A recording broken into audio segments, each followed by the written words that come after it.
could be a mixture already, or initially it could be a pure solvent.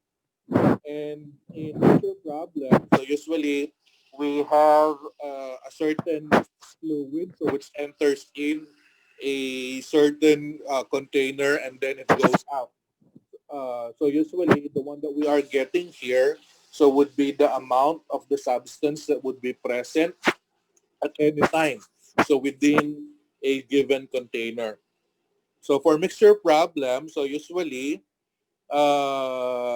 the relation that we are using here would be so the amount. Okay, so the amount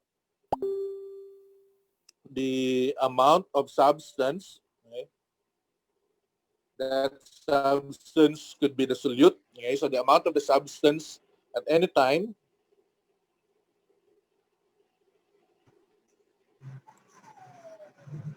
Oh, sorry, the rate of change. Okay, the rate of change.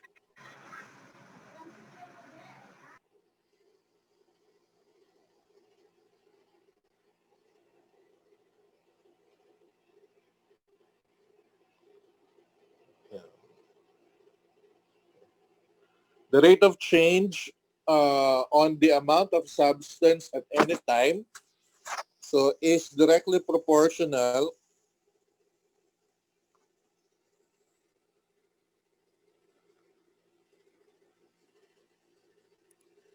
to the difference on uh,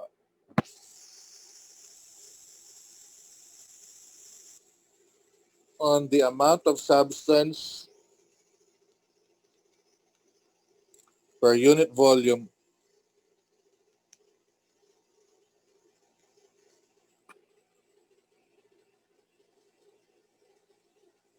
That is entering and leaving the container.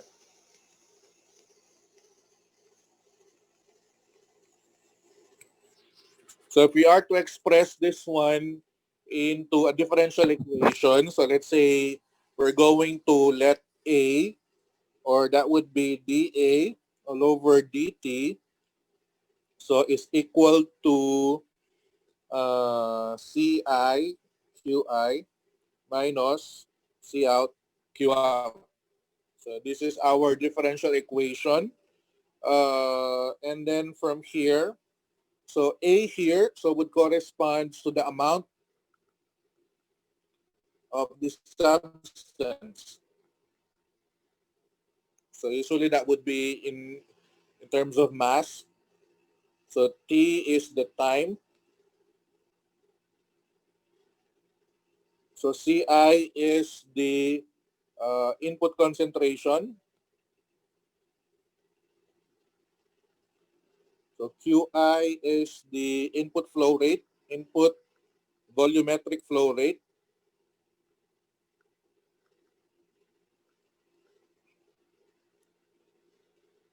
So C out is just the output concentration.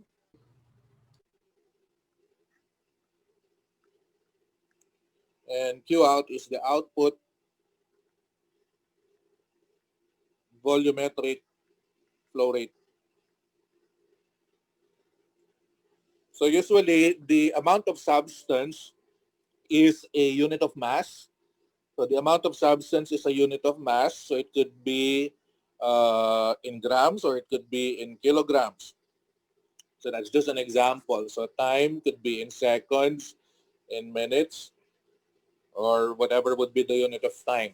So the input concentration or the concentration, so that would be the amount of the substance per unit volume, or that would be the mass per unit volume. So in those cases, so we could have a unit, let's say for example, as kilogram per minute, okay? Or we could have a gram, okay, so per second. So those are the concentration. So this would be the amount, okay, so this is the amount of the substance, oh sorry, It's time.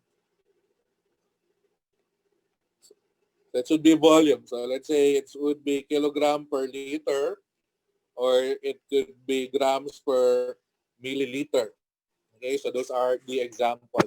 So example nito, for example, we have a brine solution. Pag sinabi nating brine solution, so that is a solution of a combination of water and salt. Okay, so salt is dissolved in a water, so forming the brine solution. So pag sinabing what would be the concentration of the salt on the brine, so pwedeng sabihin natin na let's say we have 50 grams per 500 ml. So there would be 50 grams of salt. So for every 500 ml.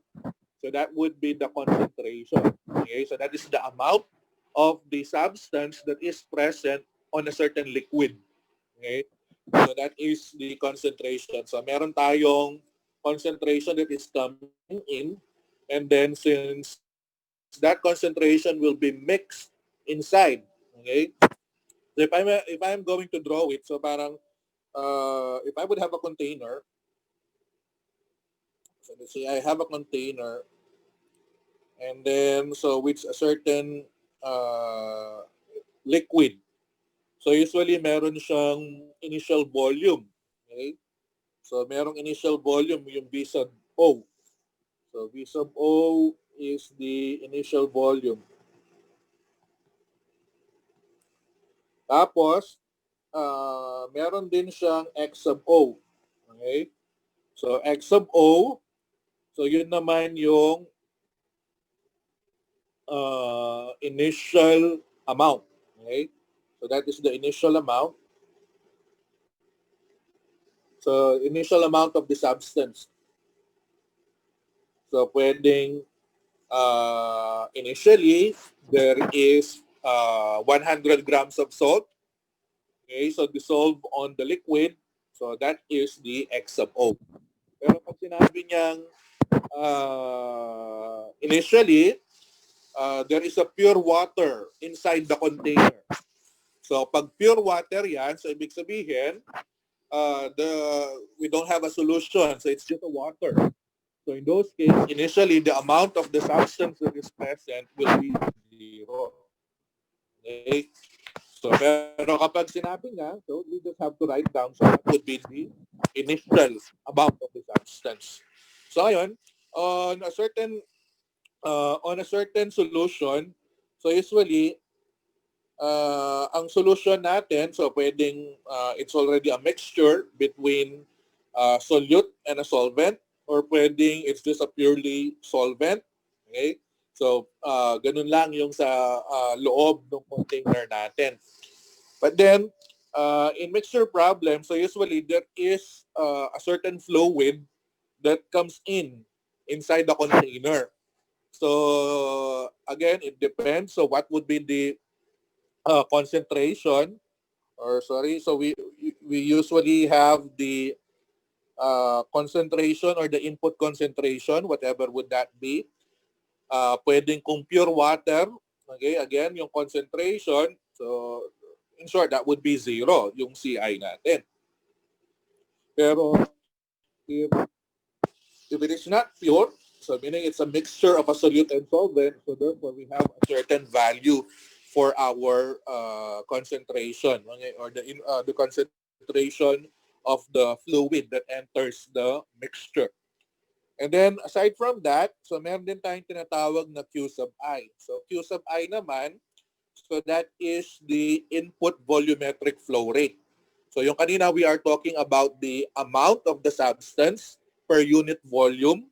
So yung input flow rate naman, so we are talking about how fast, okay, so how fast the fluid enters, okay, so how fast the fluid enters a mixture or enters the mixture. So usually our unit there so would be volume per unit time. Okay, so input volumetric flow rate, so that would be volume per unit time. So pwede siyang in terms of liters or per minute, okay, or pwede siyang in terms of milliliter, okay, so per second. So those are example of the input volumetric flow rate. So the flow rate, that is how fast the fluid enters. Okay, so how fast the fluid enters the mixture or the container. So ganun din dun sa output concentration. So ano yung amount of the substance that is present or that is coming out. Okay, so from that is coming out from the given mixture. So the output volumetric flow rate, so gaano naman kabilis yung paglabas nung mixture. So we have C out as well, and then we have the Q out. So usually yung mga mixture problems natin, so involving first order differential equations, so are limited to this diagram. Okay, so we just have to determine, so ano yung input concentration as well as the output. So together with the input and output volumetric flow rate, then we have to consider as well, so what would be the initial volume of the liquid. So when we are talking about the initial volume, okay, so yung initial volume natin, we are talking about the mixture. We are not talking about the capacity of the container. Okay, so it's always the volume of the mixture. And then yung initial amount of the substance, as I mentioned a while ago, if it is a pure liquid, so our initial substance would be zero.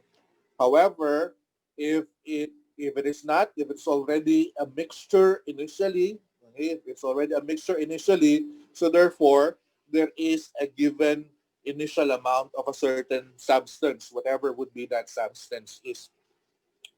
And aside from this formula, okay, so take note that the concentration, okay, so the concentration formula is always equal to the amount, okay, so that is present. So since ginamit natin yung A to be the amount, so gamitin ko na rin ang A. So A all over V. So wherein A is the amount of substance, so which is a unit of mass, and then divide it with the volume. So that would be the concentration formula. So yan ang concentration formula natin. Pero the volume naman, so the volume that is present or the volume of the mixture at any instant of time, so can be computed as well. Or, sorry. The volume at any time, so the volume at any time is equal to the initial volume, so plus Q sub I minus Q sub out times the time. So kasi nga, the volume on the volume of the mixture inside the container so varies. So depende on what would be our flow rate. So as you can see here, if the flow rate or the input flow rate and the output flow rate, so given that QI is equals to Q out, so what happens? So if the flow rate that enters is the same as the flow rate of the liquid that goes out from the container, so we can see here that the volume of the container will be constant. So tama. So V would be equal to initial volume. So in that case, so constant yung volume natin noon, hindi siya gumagalaw kasi yung input rate natin at saka output rate natin would be the same. However, if this is not the same, so what would happen if the input flow rate is less than the output flow rate? So in the long run, so what would happen? What do you think? So nare-reduce yung volume. So at time infinity, so what happens to the volume? Zero. Okay, so tama, Earl. So, ibig sabihin, so kapag mas mabilis yung paglabas, so there would be a tendency that in the long run, so the volume inside the tank so will be emptied, okay, or magiging zero. Mawawala lahat yon. However, what would happen if the input flow rate so is greater than that of the output flow rate? So input flow rate is greater than the output flow rate. So what would happen? So there is an increase in the volume that at time greater than infinity, so what would happen to the liquid inside the container? So at time infinity, so very good. So Earl, it will overflow. Okay, so kasi nga, yung capacity ng container natin is finite. Okay, so once it reaches the capacity of the container, so overflow will occur. Okay, so those are the uh, idea, okay, or those are the principle behind mixture problems. As you can see here, there is no working equation right away, unlike with that of the growth and decay as well as the Newton's law of cooling. So kagad meron na tayong formula doon, no? Pero on this one, wala tayong exact working formula. So what we have is the differential equation. And this time around, we really need to do the methods of integration. So for us to resolve problems for mixture. Okay, so to better understand this again, so let's have our first example.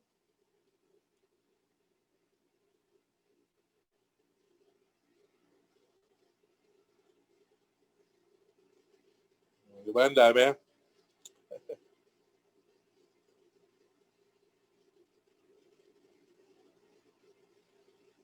Sa baba na lang.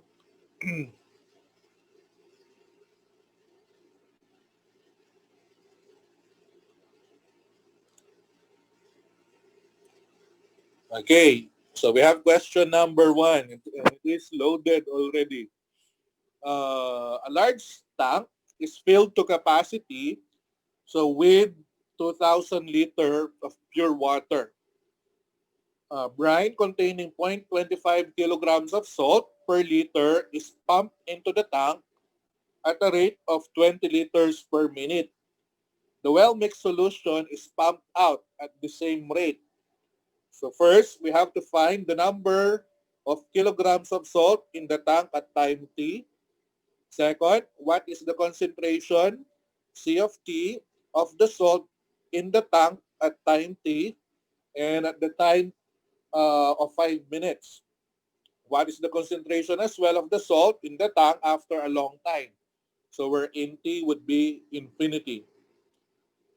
Fourth, at what time is the concentration of the salt in the tank equal to 1/2 the limiting value of question C? And lastly, so under the assumption that the solution is pumped out at a faster rate of 40 liters per minute, and then when is the tank empty? Okay, so ang dami yan, di ba? So, but we have to visualize this. So by drawing a certain tank, okay, or a container. So sabi niya,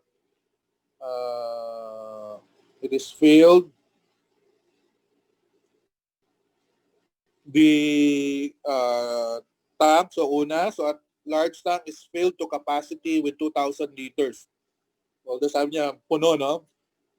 Filled. O no, nag-pour in lang siya. So, the capacity is 2,000 liters. So, yung initial volume natin would be 2,000 liters.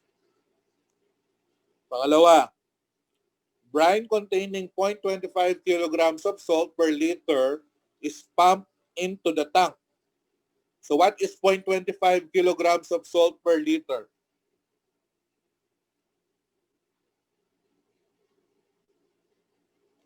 So brine containing 0.25 kilograms of salt per liter is pumped into the tank. So a certain a brine is pumped into the tank.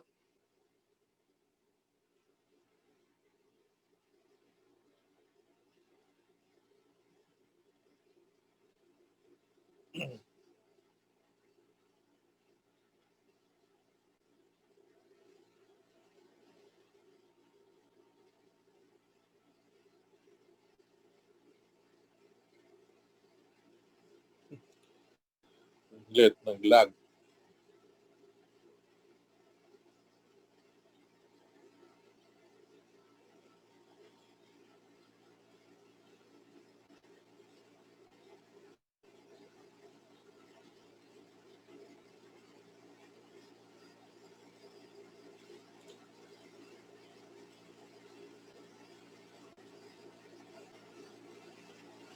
Ayan. So meron tayong 0.25 kilograms of salt per liter. What is that?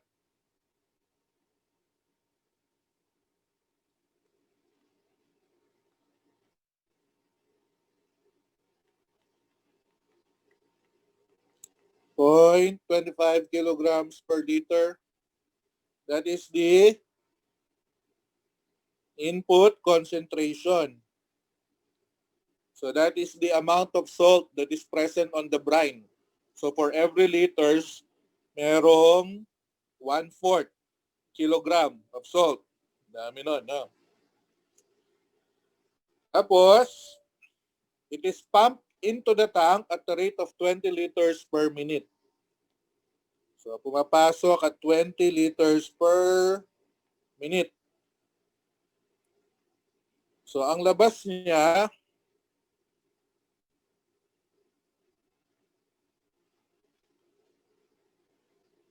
uh,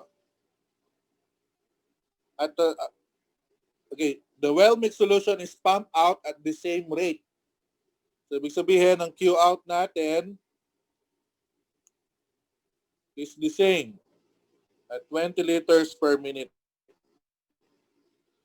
So hindi niya binigay yung output concentration natin, no? And then, uh, so what is the initial amount of substance based from the problem?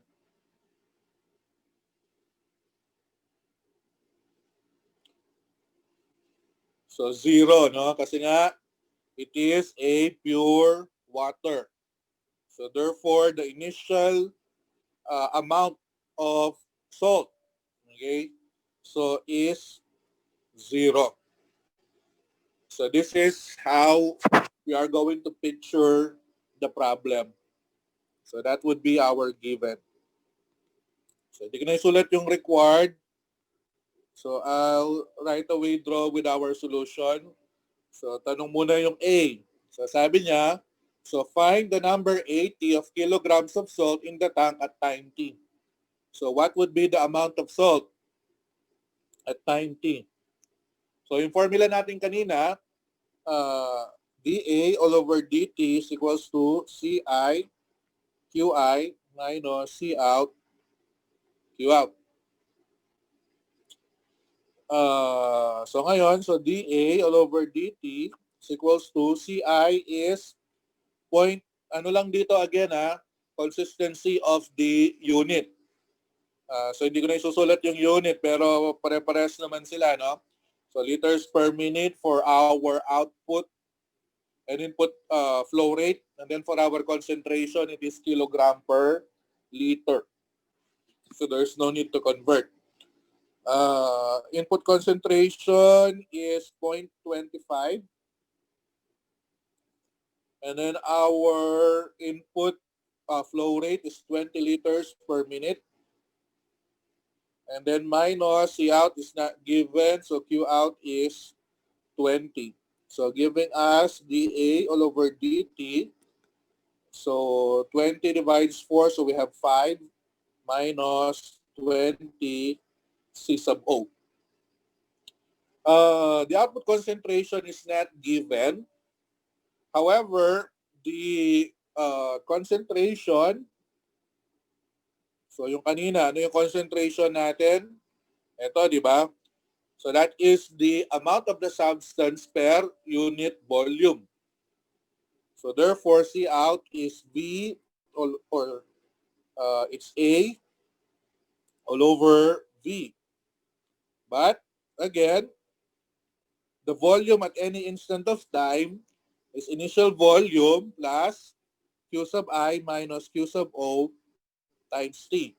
Okay, so ang initial volume natin is 2,000 liters.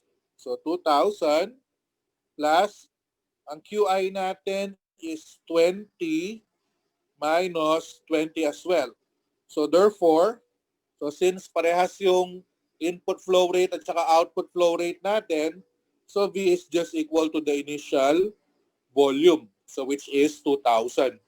So therefore, the output concentration then so would be the amount of the substance at the output, okay, or when the mixture, okay, so goes out from the tank, and then V would be equal to 2,000. So giving us, so substituting that, so dA all over dt then would be equal to 5 minus 20, and then ang C out natin is A all over 2,000.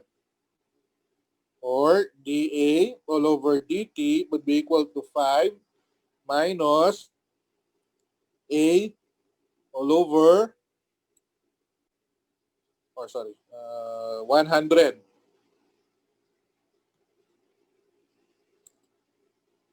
So dA over dt is equals to 5 minus A all over 100. So this time around, we already have our differential equation. So once we were able to formulate our differential equation, so this is the time to solve it using method of first order differential equation. So what kind of first order differential equation is this?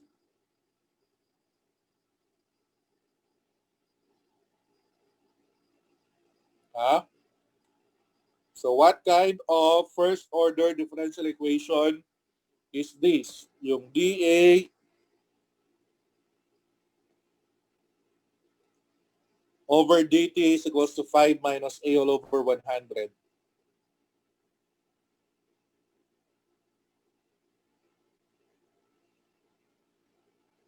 So how do we resolve that? What method? Exact?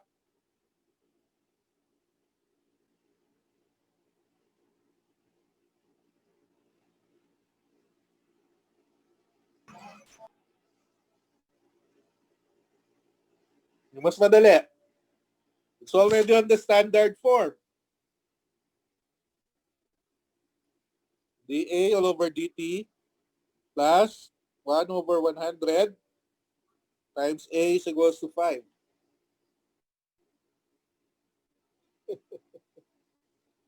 Separable, linear. Okay, so it's a linear equation. So mixture problems, so all of them are linear equations. Okay? As far as I can recall. So hindi siya linear Bernoulli, pero all of them most of the time are linear. Okay? So in this case, so we have now our P of t, so which is 1 over 100, and then ang Q of t natin would be 5. So ano kasi yung formula natin for our integrating factor?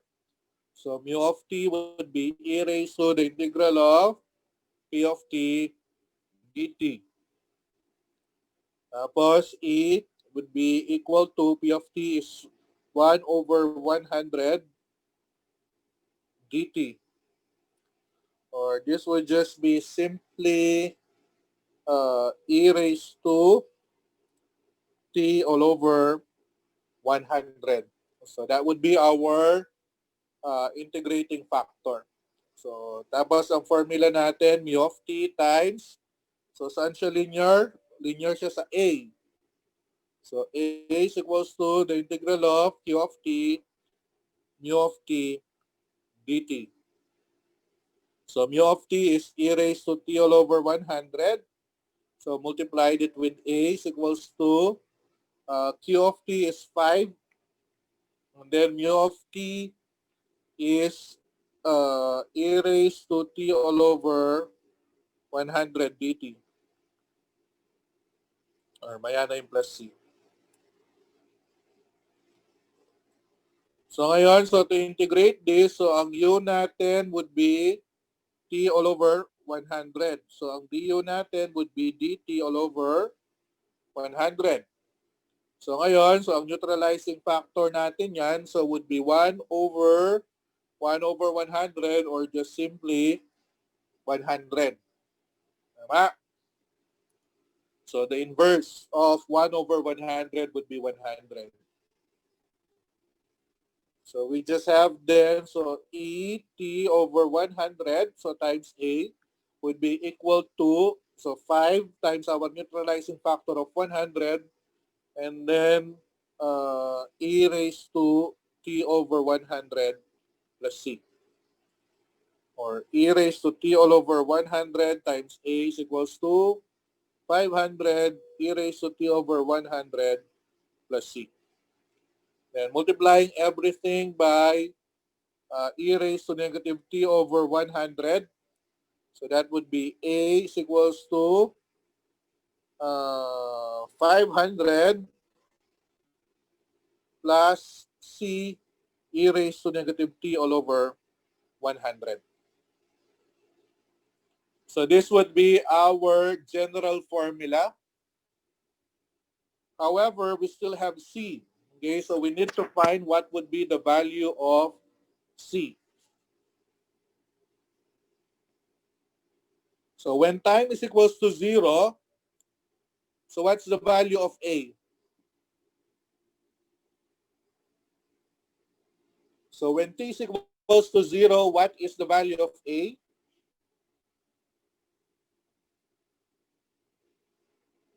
500. Remember, A is the amount of salt that is initially present on our mixture.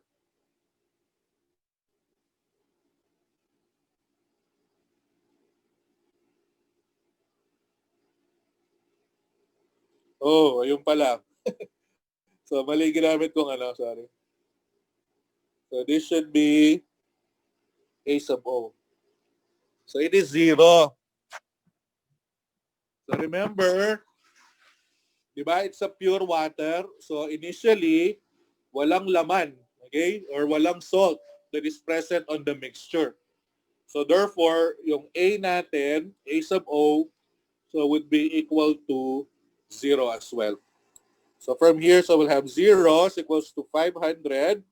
So plus C e raised to negative 0 over 100. So this is 1. So therefore, C is equals to negative 500. So in short, the amount of present or the amount of salt that is present on our mixture at any instant of time would be equal to 500 minus 500 e raised to negative t all over 100. So, yun yung sagot natin for question A. So, what is the amount of the substance at any instant time t? Question.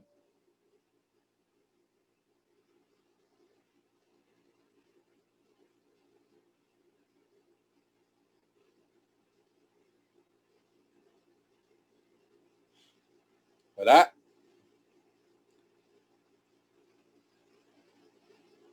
So, let's proceed with letter B. Sabi niya daw, so what is the concentration of the salt in the tank at time t?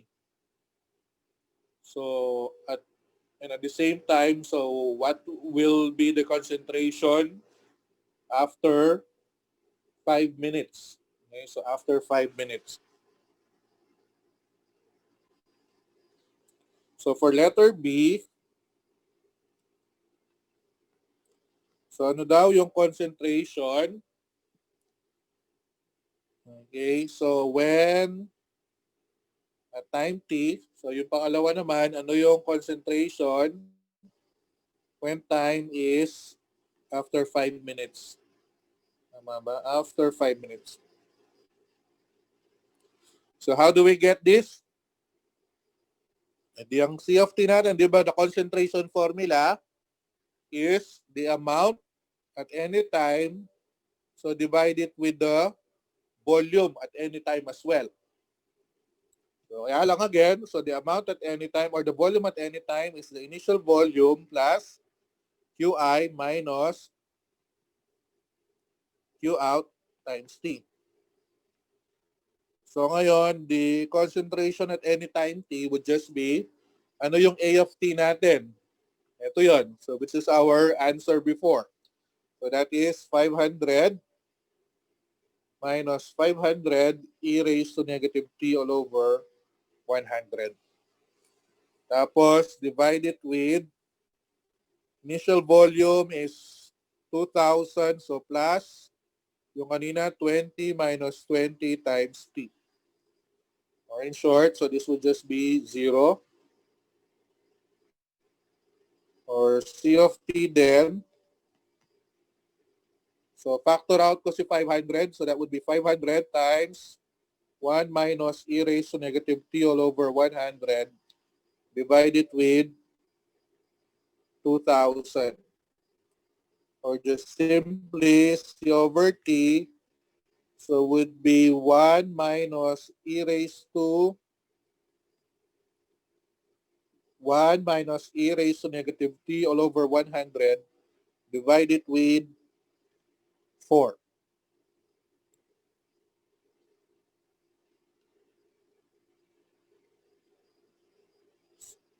Tapos when time is equals to 5, so what would be our concentration? So the concentration then, so would be equal to, so 1 minus e raised to negative 5 over 100 divided with 4. So what is this one?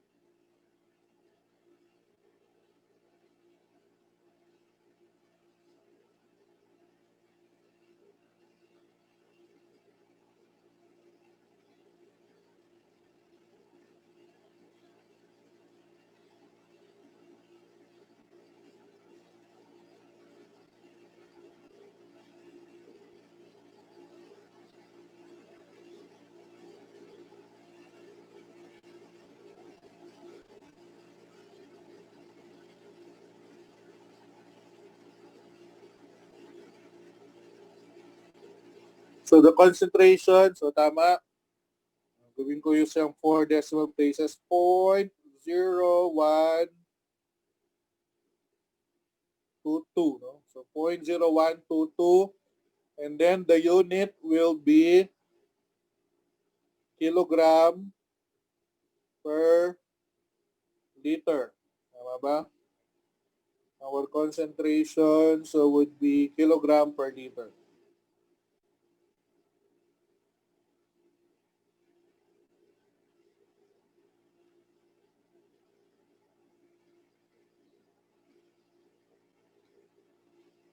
So let's have letter C. So going back to our problem, letter C. So what is the concentration of the salt in the tank? So after a long time. So that is when T is infinity. So when T is infinity, so what would be the concentration? C then would be equal to 1 minus e raised to negative infinity over 100 divided with 4.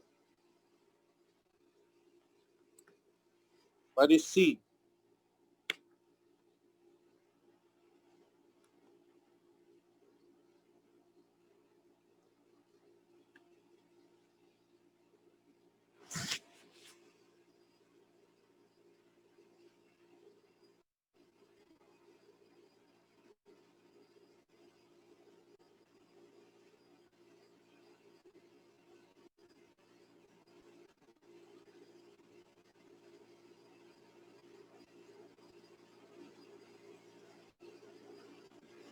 So ano yung mangyayari dun sa concentration niya? That is 0.25 kilograms per liter. So what can you see here?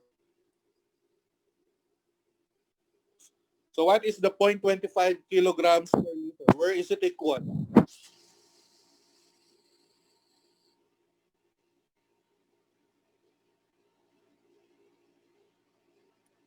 It is equal to the given or yung input concentration natin, no? So kumbaga, initially we have a pure water. Tapos may pumapasok na actually the fluid, it's already a mixture na meron siyang concentration of salt.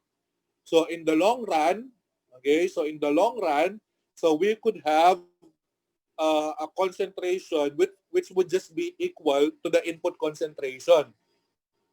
So will it be possible to have a concentration within the mixture which is greater than the concentration of the input mixture? So pwede ba yung mangyari yun? Will there be a time na yung concentration ng salt within the mixture will be greater than the input concentration? So hindi, di ba? So hindi pwedeng mangyari yon. So yung maximum concentration within the mixture is just up to the concentration of the input of our input mixture or our input fluid. Okay? So kasi saan manggagaling yung concentration na yon? So kumbaga parang magpaparehas na lang sila in the long run. Parehas na yung concentration nung pumapasok at saka yung within the mixture itself. Then meron siyang letter D naman. So at what time is the concentration of the salt in the tank equal to 1/2 the limiting value of question C? So at what time is the concentration of the salt in the tank equal to 1/2 the limiting value? In short, yung final concentration natin when T is equals to infinity, so that would be our limiting concentration. So kailan natin ma-attain yon? If the concentration is half.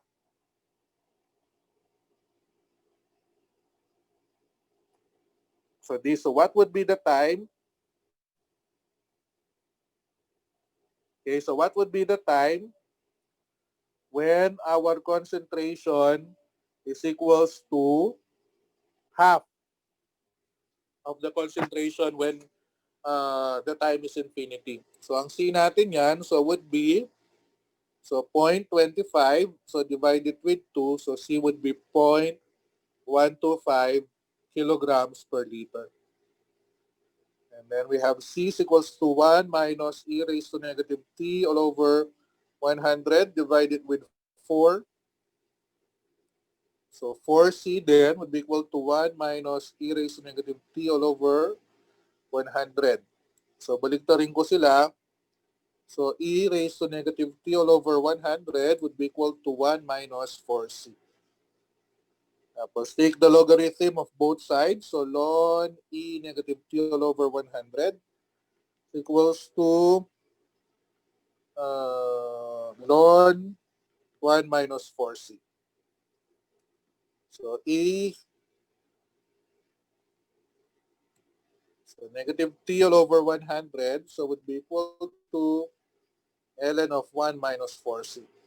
Or t is just negative 100, so ln of 1 minus 4c.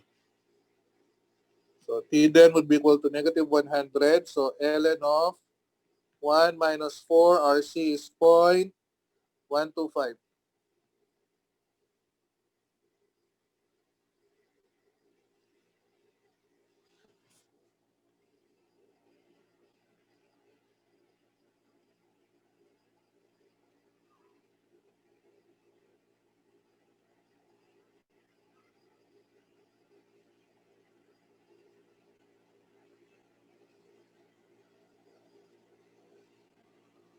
So 69.3031.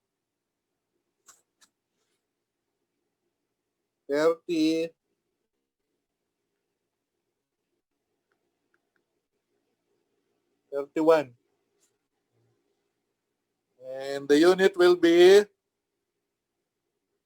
minutes. Kalimutan ko yung mga unit. Minutes, no?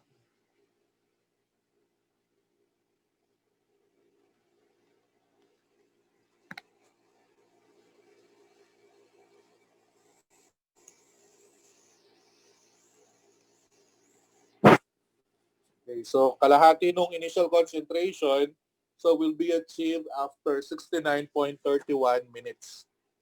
Tama. And lastly,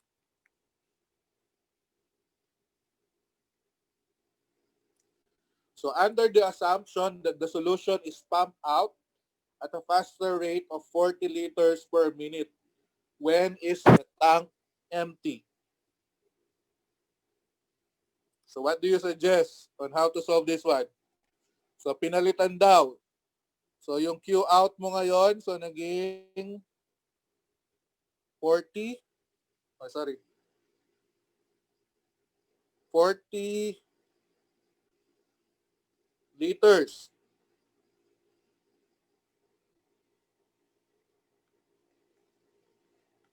So yung Q in mo, it's still the same. So 20 liters per minute. So kailan mawawalan ng laman yung tangke? So what formula are we going to use?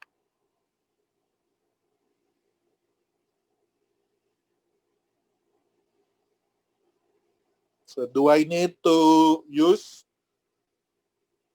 yung original differential equation natin?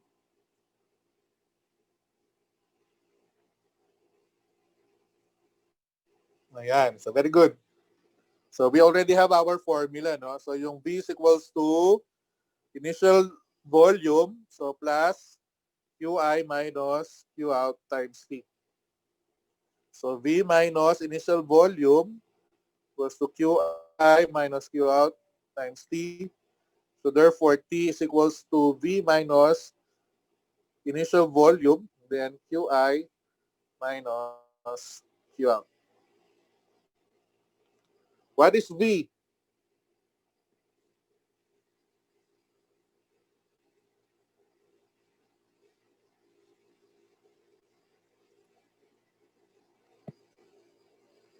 Kasi ang initial volume natin is 2,000, di ba?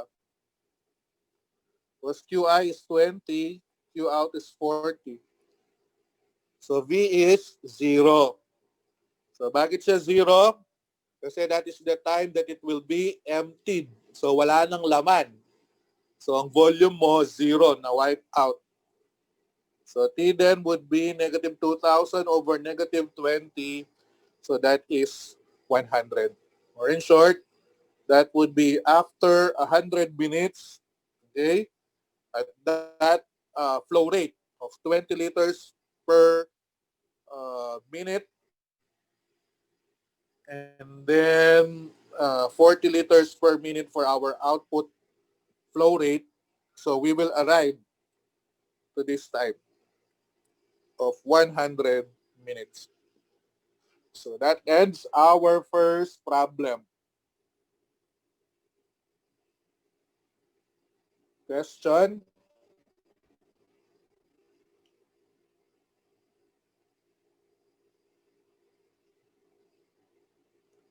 So, nagigets natin yung idea.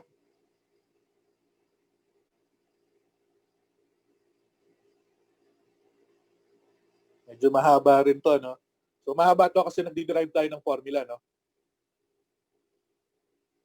So, if there are no questions, let us proceed with another example.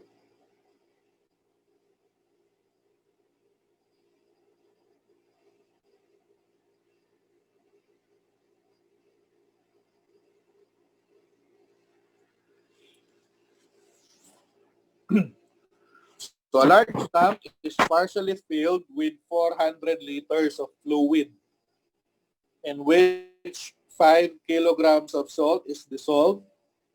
So, brine containing 0.25 kilograms of salt per liter is pumped into the tank at a rate of 20 liters per minute.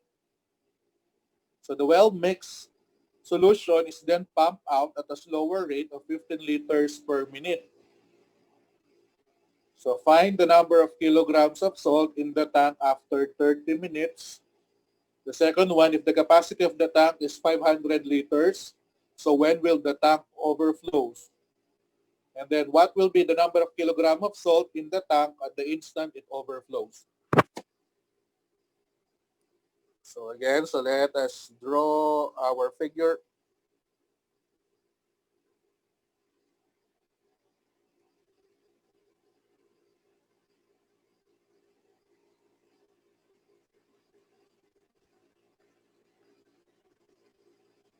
So by the way, usually on the problem, so it says here that it is usually well mixed. Kasi our assumption here that the salt or whatever would be that substance is equally dissolved on all parts of the mixture. Okay, so ibig sabihin pare-parehas yung concentration at different parts of the volume of the mixture. Kasi pwedeng baka yung substance natin mag-settle down dun sa baba. So definitely, there is already a change on the concentration, no? Pero ang assumption natin lagi dito, it is a well-mixed mixture. So for our problem, so it is partially filled. So meron siyang initial volume, so which is 400 liters. Tapos, this time around, hindi siya pure. So, meron siyang, the fluid contains a 5 kilograms of salt. So, ibig sabihin, yung amount ng salt natin initially would be 5 kilograms. Tapos,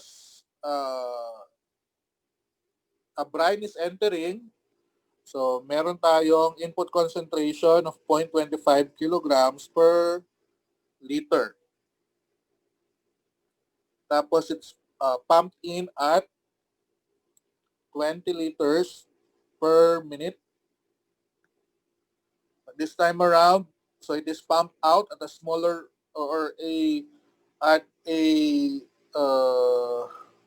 slower rate, so which is 15 liters per minute. So that would be our given.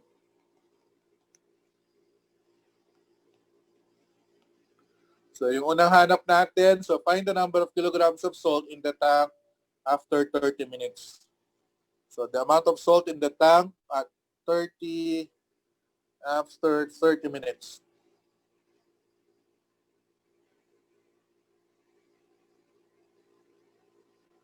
Okay, so hopefully, may laman pa to. Ay no, meron. Hindi pa sana siya nag-overflow, no? After 30 minutes. Anyway, so let's try to solve the problem. So we're going to use the same formula. So dA all over dt is equals to Ci Qi minus C out Q out. So dA all over dt. So Ci is 0.25. Then Qi is 20. minus C out. Q out is 15. Or dA all over dt equals to 5 minus 15 C out.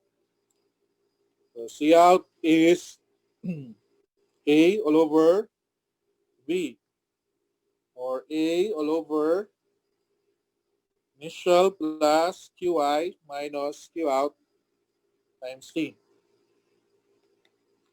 So A all over, so V initial, V initial, 400. So plus yung initial concentration natin, or sorry, the initial flow rate, so 20. Tapos yung output flow rate natin is 15. Then multiplied it with T.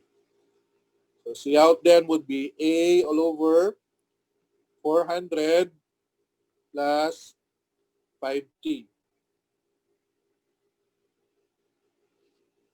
So dA all over dt then would be equal to 5 minus 15A all over 400 plus 5T. So kung i-simplify natin yon, dA over dt, 5 minus, so we could factor out 5, no? So that would be, then that would cancel out. So matitira would be 3A all over 40, is it 80 plus T.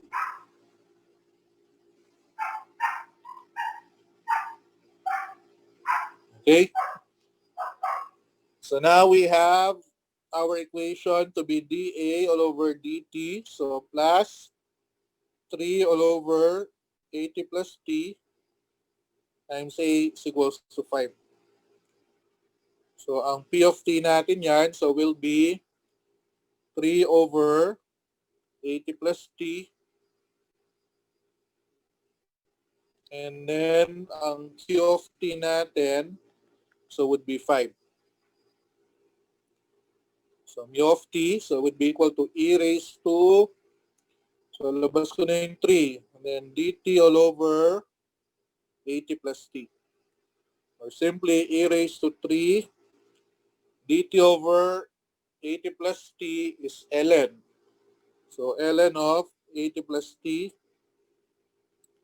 or E raised to ln of 80 plus T raised to 3, or simply 80 plus T raised to 3. So now that we have our integrating factor, so mu of T, so times A, would be equal to Q of T, mu of T, dt. So mu of T natin is 80 plus T raised to 3 times A equals to the integral of 5, 80 plus T times 3 dt. Or it would just be, so 80 plus T raised to 3 times A, and that would be 5. So power formula, that would just be 80 plus T raised to 3 plus 1 is 4 all over 4. Then plus C.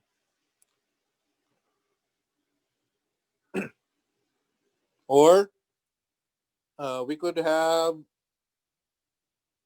divide everything by 80 plus T raised to negative 3. So A then would be equal to 5 over 4. So 80 plus T, then plus C times 80 plus T raised to negative 3. So that is our amount at any instant time, but we have seen. So this time around, so when T is equals to 0, so what is A?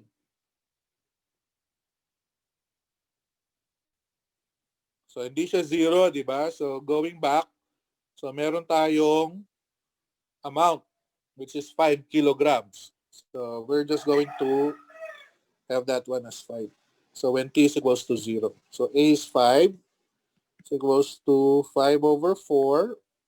So 80, t is 0. So that would just be 80. Then plus c. So 80 raised to negative 3. What is c?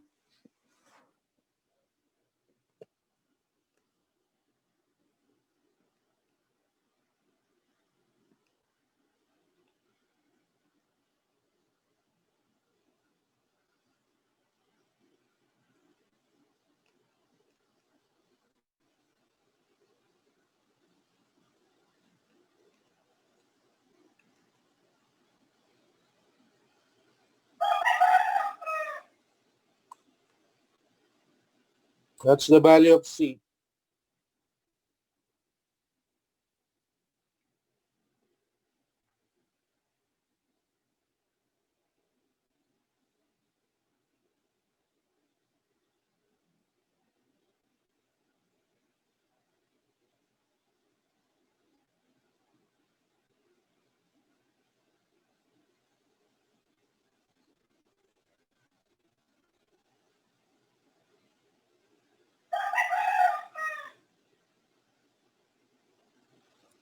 To 20.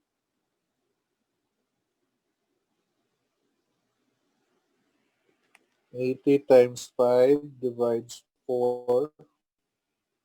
So 5 minus 100 is 95.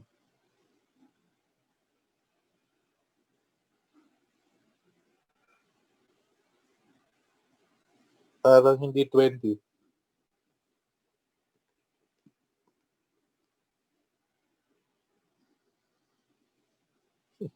Medyo malaki. Is, could you double check it ha? Ito nakukuha ko is negative 4, 864, or sorry.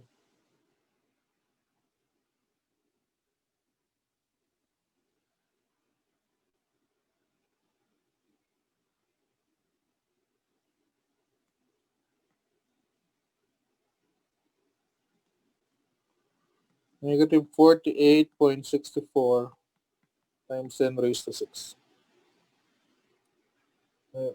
Negative 48.64. Tama, negative 48. No?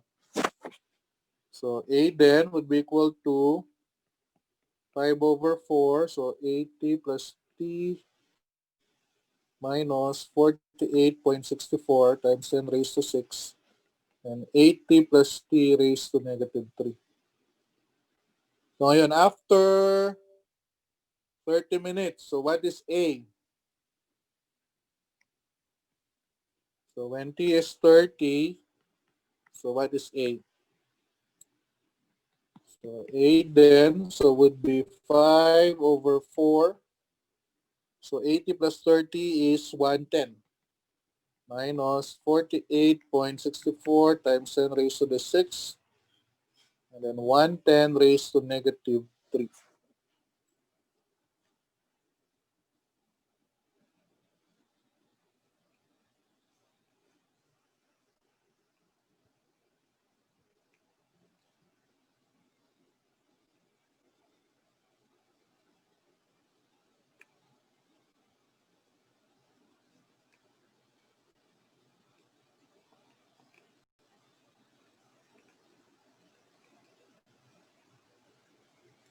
$100.96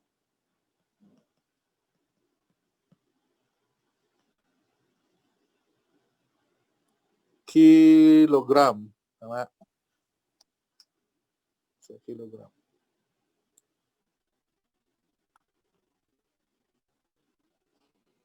Dami. Dalawa sa ako.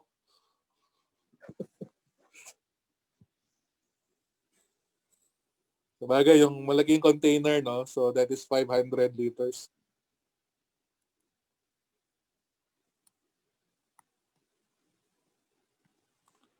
So 100.96 kilograms of salt is present after 30 minutes. So next question. If the capacity of the tank is 500 liters, so when will the tank overflow? So ito, kamukha lang nung kanina.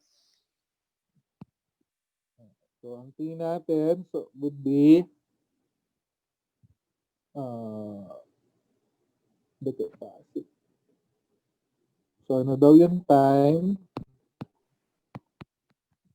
So when the volume or when it overflows. So yung volume natin is 500 liters. So T then would just be V minus V out or V minus initial volume where Q sub I minus Q sub out. So which is 500 minus 400. And then ang Q sub I natin is 20. So minus 15. So 100 divides 5. So we have 20 minutes.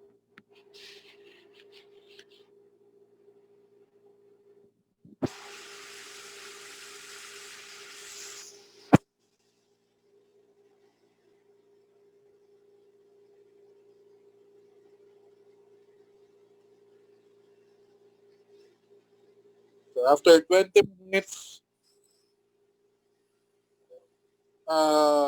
that is the time that it will overflow. No?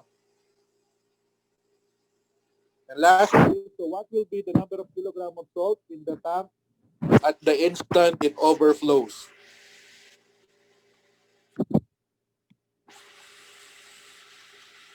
So dapat yung amount of salt is less than 100. No? So what would be the amount? So at the time of the overflows. So in short, 20 is 20. So A then would be equal to 5 over 4. Tapos we have 80 plus T, no?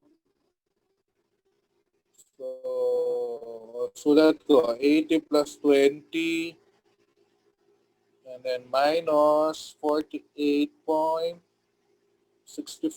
plus 20, negative 3. So what is A?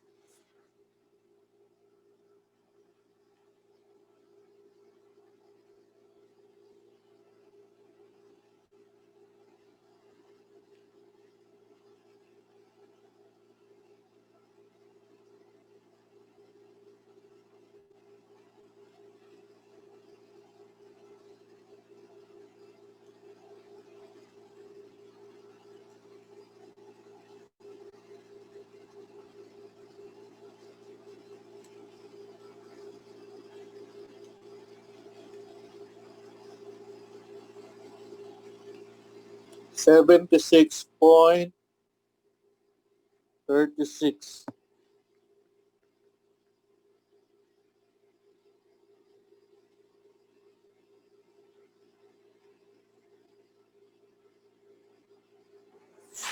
So we have 76.36. So for the amount of salt after 20 minutes. So tama, no? Mas konti as compared dun sa 30 minutes. 76.36. Okay? So those are examples of mixture problem. Do you have questions?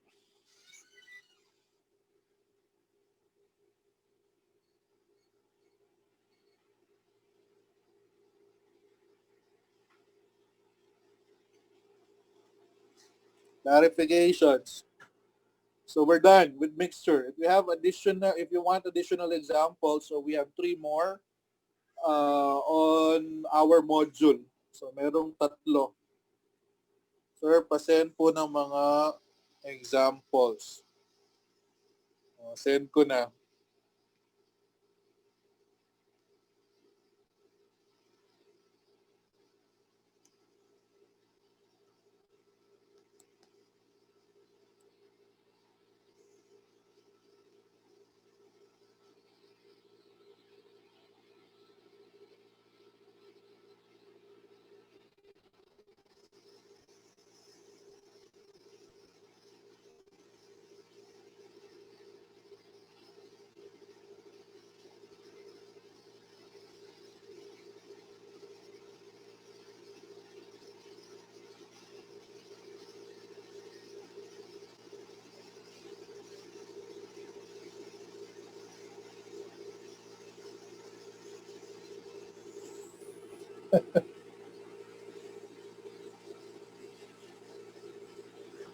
Tapos yung electric circuits,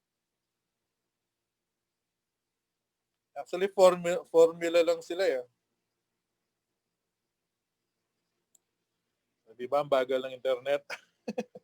Ayun, send din.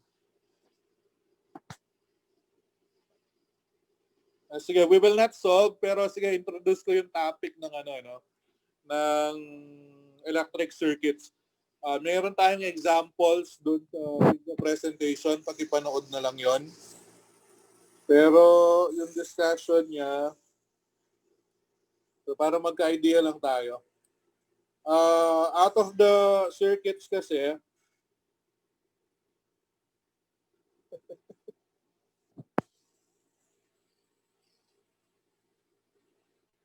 out of the circuits,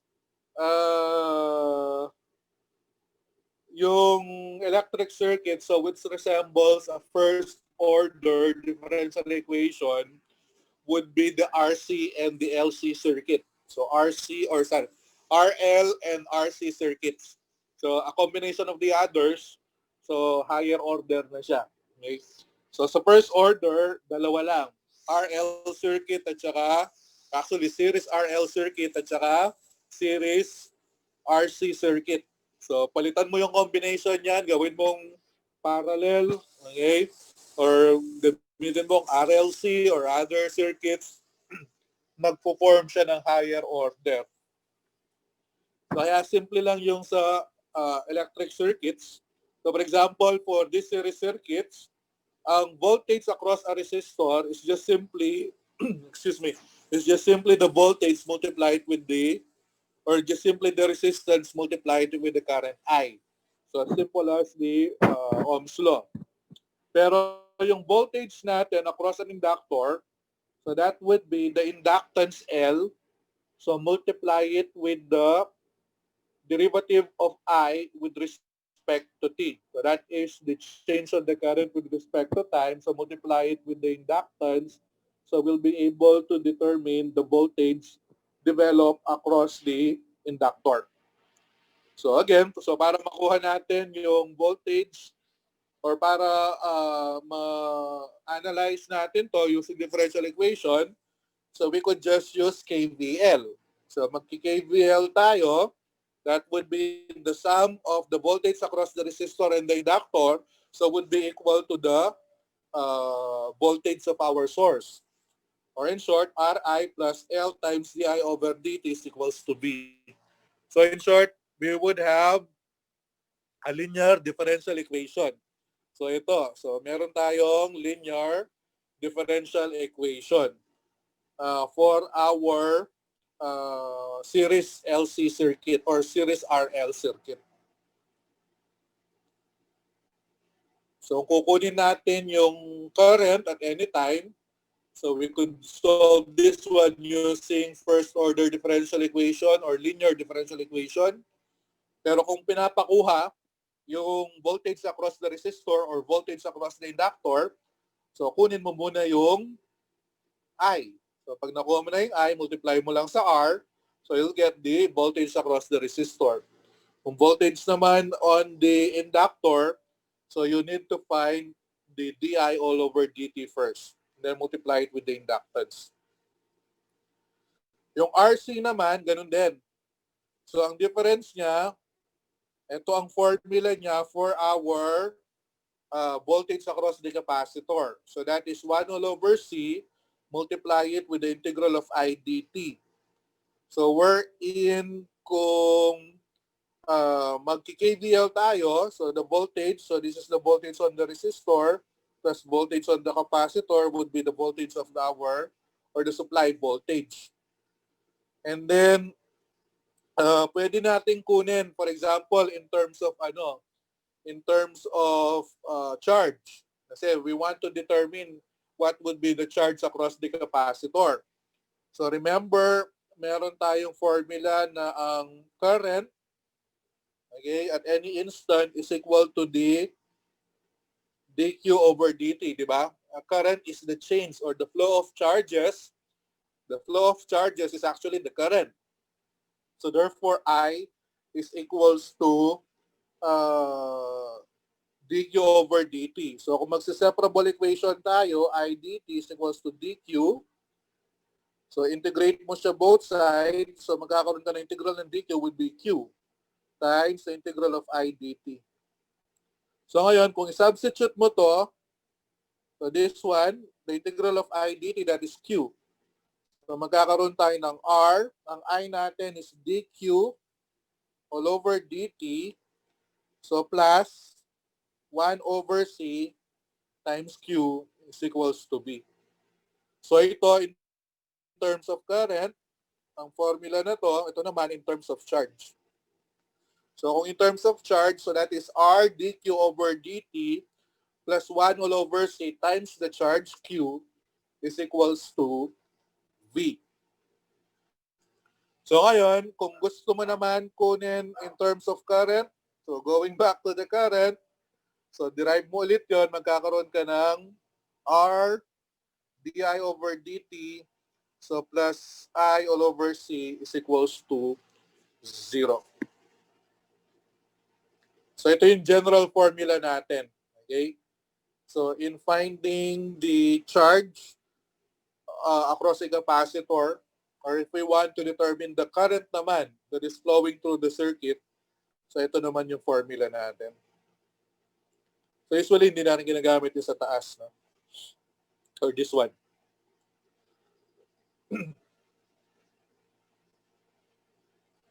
Okay, so para maintindihan natin yan, so you need to view the video. Okay, so on Thursday, so you can view that video for the mixture problem. Oh, sorry, for the electric circuits problem. So that's all for week 10. Ang quiz natin, so will be next week. We'll meet again on Tuesday next week. So we'll be discussing the final topic for the midterms, so which is the introduction to higher order differential equation. So together with solution of homogeneous equation. So yun yung i-discuss natin on Thursday. Or sorry, on Tuesday next week. Tapos, ang quiz natin will be Thursday next week. Ang quiz natin will be a long quiz, no? So our quiz will be a long quiz. It's ano na siya, minsanan na siya. So siya yung magiging quiz 3 and quiz 4 nyo. So one day.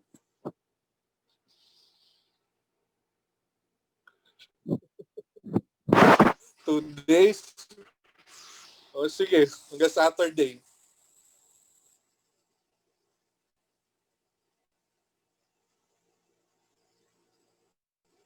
So I'll activate it on Thursday during your time. So mag-i-end siya ng Thursday, Friday, Saturday. So it will be worth 200 points. No? Bago yung gagawin natin, ha? So ang gagawin ko would be parang kamukha ng mga activities nyo this time. So right away, you'll be able to know whether your answer is correct or not. Kaya lang mag-iiba-ibang set na kayo.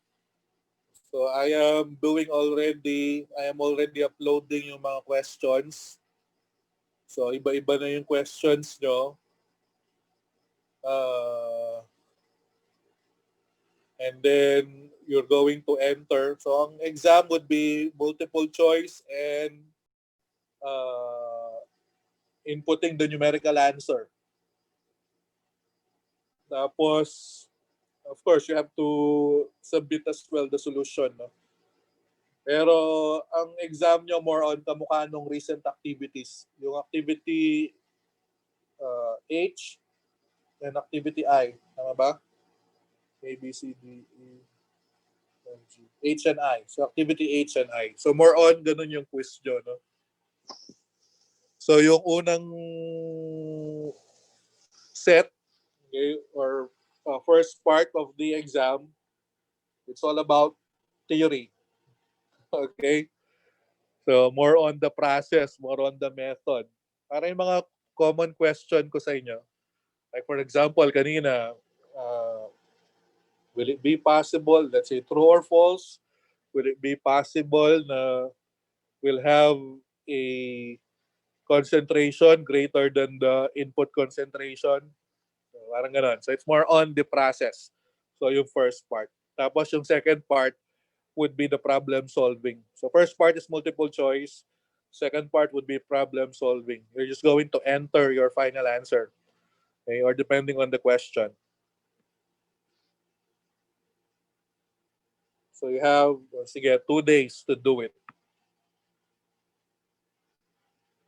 Questions? So kung wala na, so we'll meet again on Thursday or Tuesday next week. Okay, so for our last topics for the midterms. Okay, thank you. Thank you very much.